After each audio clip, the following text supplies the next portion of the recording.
Class 12th, Subject Physics, 4th chapter, Thermodynamics.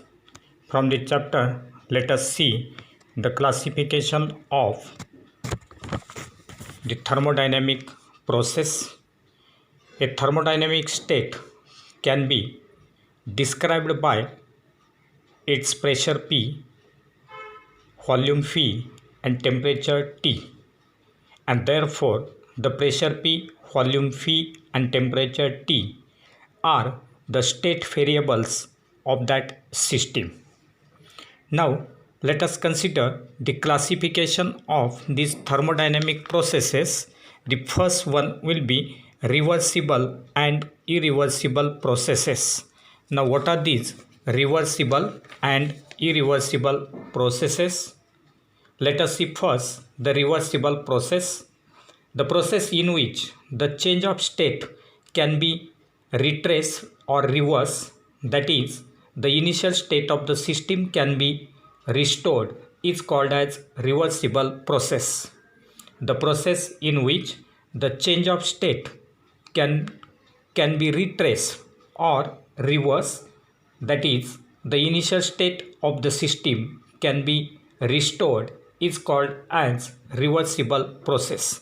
For example, melting of ice, freezing of water, boiling of water, condensation of steam are the examples of the reversible process. These processes are ideal processes. A real thermodynamic process will always encounter some loss due to friction or some other dissipative forces. So, in order to understand the reversible process, one PV diagram is given here. The system changes its states from A to B and then from B to A. Suppose from A to B, it is in the forward direction, and from B to A, it is in the reverse direction. So that A point will represent the initial state of the system and B will represent final state of the system. Now when there is change from initial state to the final state, then this change in the state of the system takes place along this curve path AB. So that will be in the forward direction. Now if we reverse this, that is, if that system is now reversed from B to A, that is from its final position to its initial position, final state to the initial state, at that time again it will retrace the same path. So along the same path as that of the forward direction, for this reverse direction same path will be traced by this, and therefore such type of process is called as reversible process.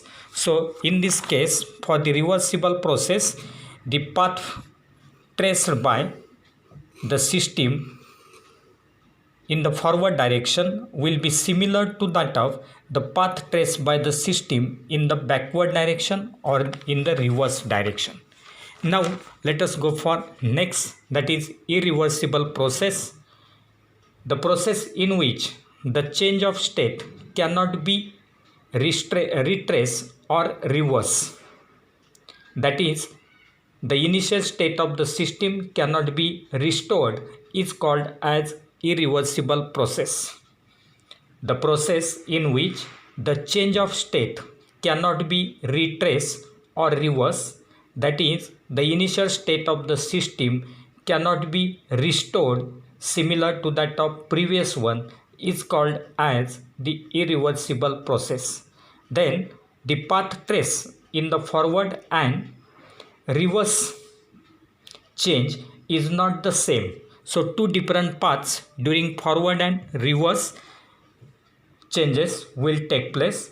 For example, if there is conversion of milk into curd, similarly burning of oil, so all these examples will represent irreversible processes. So there is permanent loss of heat by friction or by some other dissipative forces. in case of this irreversible process. Similarly, the process shows a hysteresis. So let us consider now again a PV diagram shown for the irreversible process. Again, A will represent initial state and B will represent final state. So when there is change from initial state to the final state, that is from A to B, then the path followed will be a curve AB. So this will be in the forward direction. Now instead of that, if you proceed in the backward direction, that is from final state to the initial state, then the same path will not be followed by this change, but it will be a straight line instead of that curve. And therefore, in case of irreversible process, during forward change as well as during the backward change, the same path will not be followed. It will give rise to two different paths for the change of the system, and therefore it will show hysteresis here. Now let us go for next point, and that will be nothing but what are the causes of irreversibility. So what are the reasons, what are the causes for the irreversibility? So mainly there are two causes or the reasons for this irreversibility.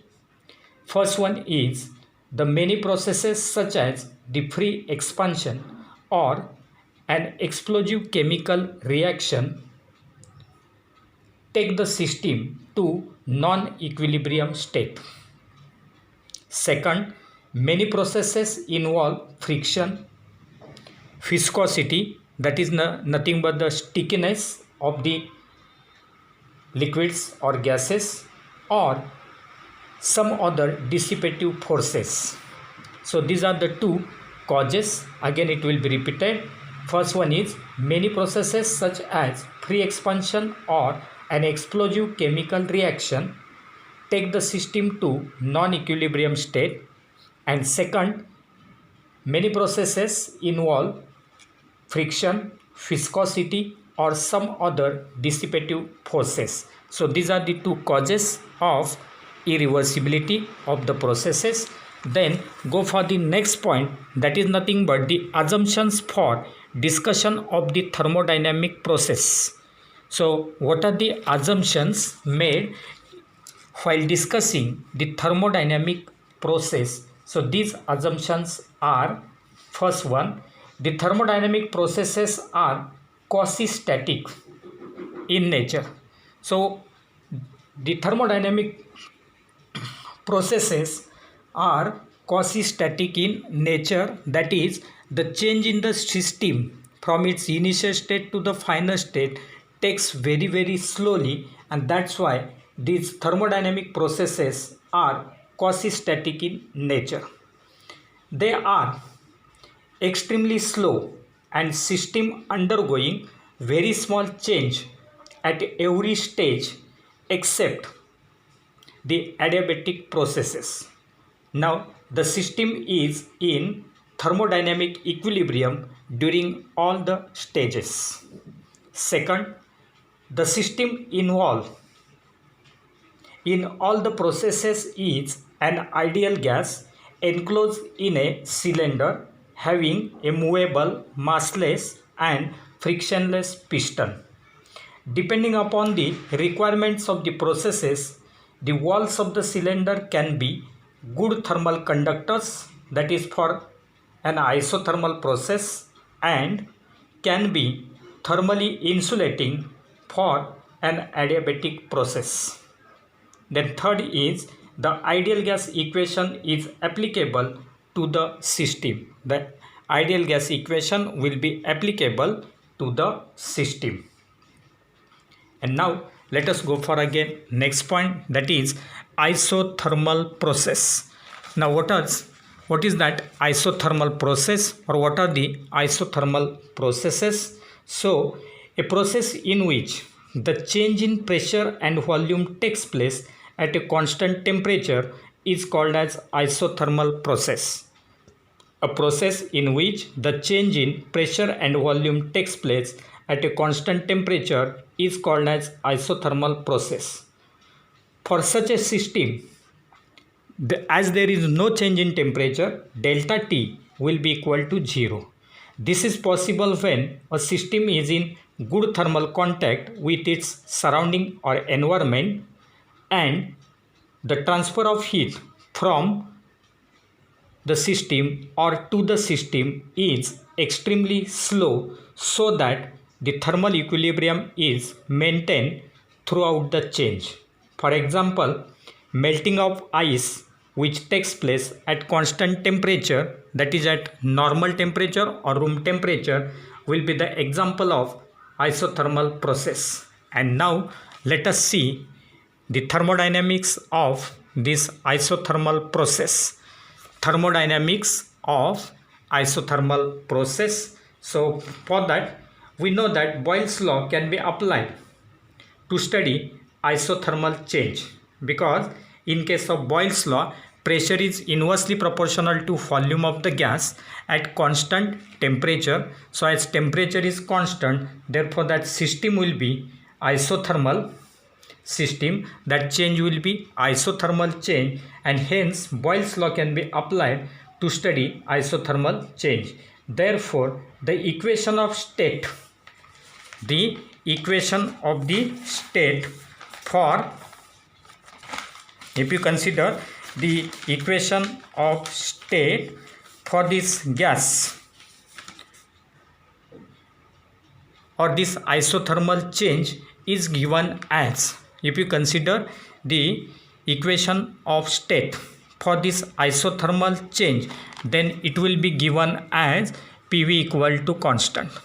PV is equal to constant because P is inversely proportional to V at constant temperature, and therefore PV is equal to constant. Now if you consider the system, if Pi and Vi as well as Pf and Vf be the variables of the system in its initial and final states, if Pi and Vi represents variables in initial state and Vf and Pf represents the variables of that system in its final state, then for the isothermal change we can write the equation as Pi Vi will be equal to Pf Vf, and that will be equal to again constant. And therefore for an ideal gas if Vi and Vf be the initial and final volumes, if you consider an ideal gas, and for that ideal gas if Vi and Vf be the initial and final volumes, then work done in very small isothermal expansion will be given as dW is equal to P into dV, and hence from this the total work done can be calculated, that is W will be equal to integration of this dW, that is integration Vi to Vf P dV. So this will be the lower limit of integration, this will be the upper limit of the integration.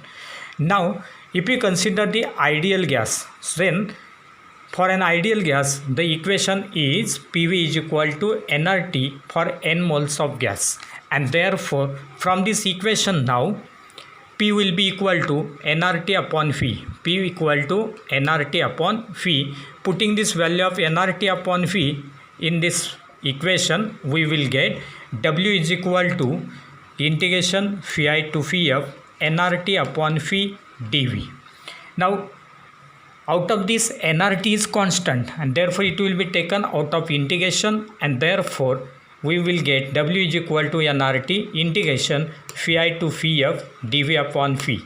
But integration 1 upon V dV, that is nothing but equal to log V, and therefore it will be written as W equal to nRT log V from Vi to Vf. This will be further simplified as nRT into log Vf, that is upper limit, minus log Vi, and in short it will be written as W is equal to nRT log Vf upon Vi. And therefore now if you consider here the heat absorbed by the system and the work done, then we can compare this as during an isothermal process, the internal energy of an ideal gas remains constant, that is delta U will be equal to 0 because its temperature is constant, that is delta T is equal to 0. And now applying first law of thermodynamics to an isothermal process, we will get as delta U is equal to 0, therefore Q is equal to W. And therefore as Q is equal to W, we can write Q is equal to W, that is equal to nRT log of phi F upon phi I. So this will be the expression for the work done or heat absorbed during this isothermal process. And now let us consider this